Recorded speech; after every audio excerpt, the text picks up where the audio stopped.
That wasn't loud. What's up, family?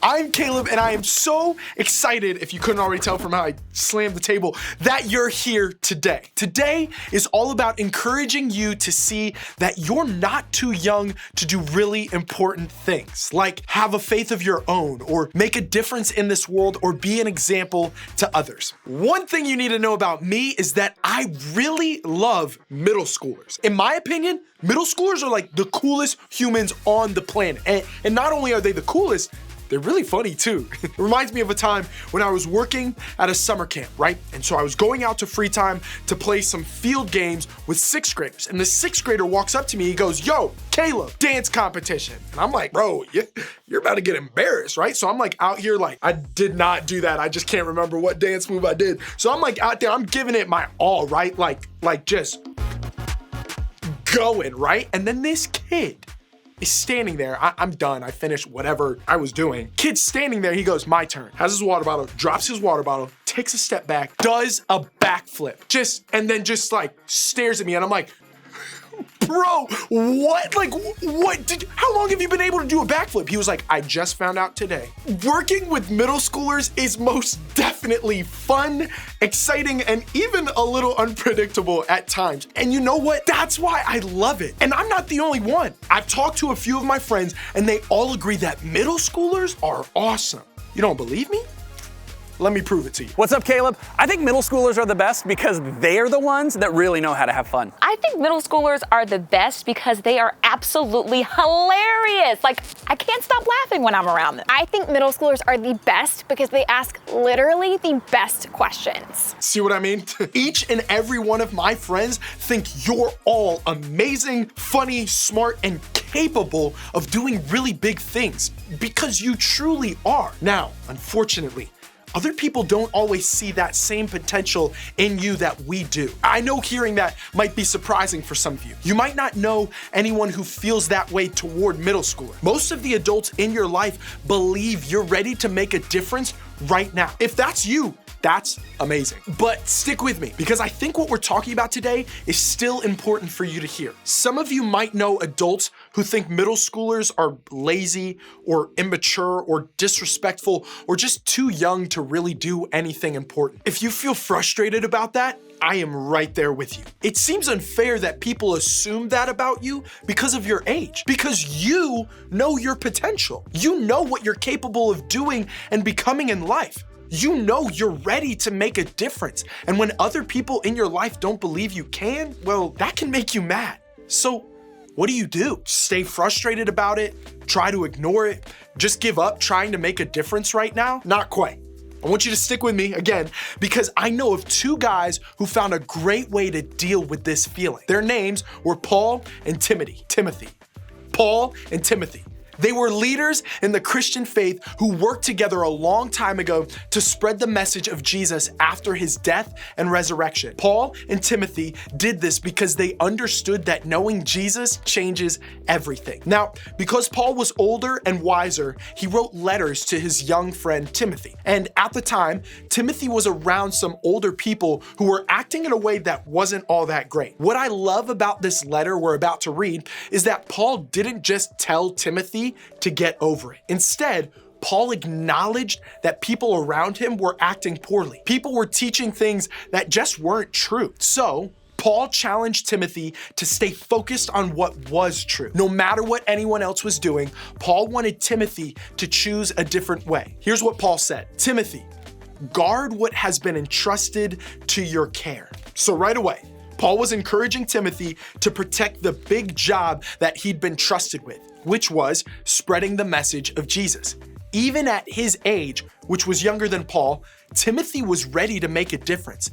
And Paul wanted him to know he believed the difference Timothy could make was a big one. Then Paul went on to say this: "Turn away from godless chatter and the opposing idea of what is falsely called knowledge." Paul was basically saying this to Timothy: listen, you can't choose how other people behave. You can't decide what they think about you or how they treat you. You can't control if someone gossips about you. You can't control what other people think or do or say, but you can control yourself. You can control the way you respond. See, Timothy had been trusted with a big responsibility to spread the message of Jesus to others. So he had to live in a way that showed he took that responsibility seriously. In order to do that, Paul encouraged Timothy to focus on his own actions, no matter what was going on around him. Instead of behaving like others and giving into godless chatter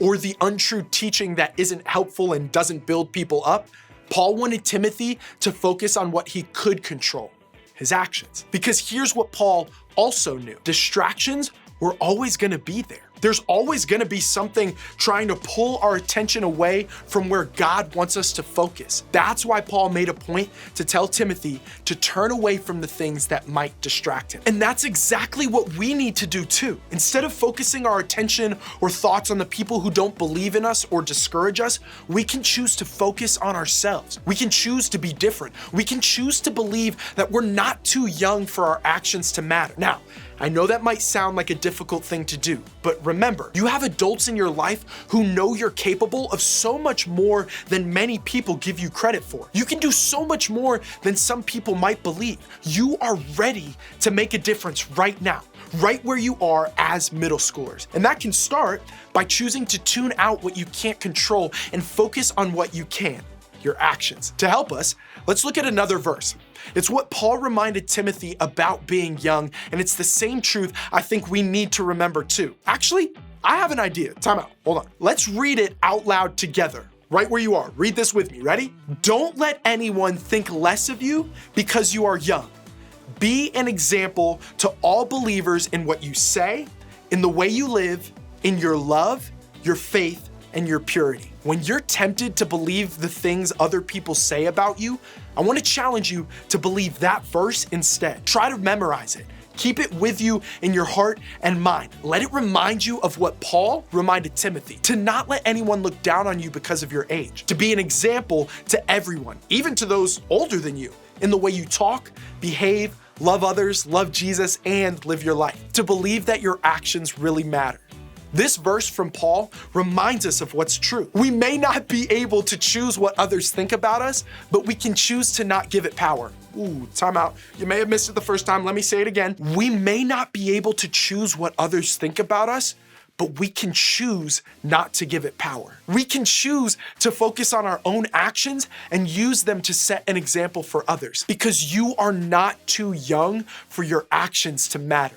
Can you imagine what might happen if you started living in a way that set an example for everyone? If you chose to believe that what you do right now as a middle schooler can make a really big difference in the world, no matter what anyone else says? Here are 3 steps I want to challenge you to take this week. First, think about your actions. Start with thinking about your last week. Have you been disrespectful towards others, or selfish about something, or lazy when it comes to your responsibilities? If we're being honest, I think everyone could answer yes to some of these questions. Think about the way your actions may not be setting the right example to others. Ask God to help you change that behavior going forward.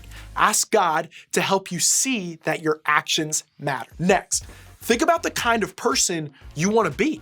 In other words, what's something you want to be known for when other people think of you? Right now, maybe your actions don't really match up with the kind of person you want to be. The good news is, you get to decide that. You can choose to be a person that sets an example with the way you act and respond toward others. Then, think about how you get there. What do you need to do to be the kind of person you want to be? Maybe you need to create an action plan for the next time someone gossips about you, or upsets you, or leaves you out. It could be as simple as stopping to take a breath before you respond, or choosing to walk away instead of getting involved, or asking God for patience to help you. Think about the small steps you can take to help you become the person you want to be. Now, pause, listen, time out. I know this may sound hard for some of you. I know taking responsibility for your actions can be a really difficult thing to do. It can be especially difficult when you know it still may not change the way other people think about you. But the good news is, you don't have to do this on your own. Your group leader not only wants to help you, but they believe you are capable of so much more than you might get credit for. They know you're ready to make a difference right now, right where you are. They believe you're not too young for your actions to matter. And today, I want to encourage you to believe that too.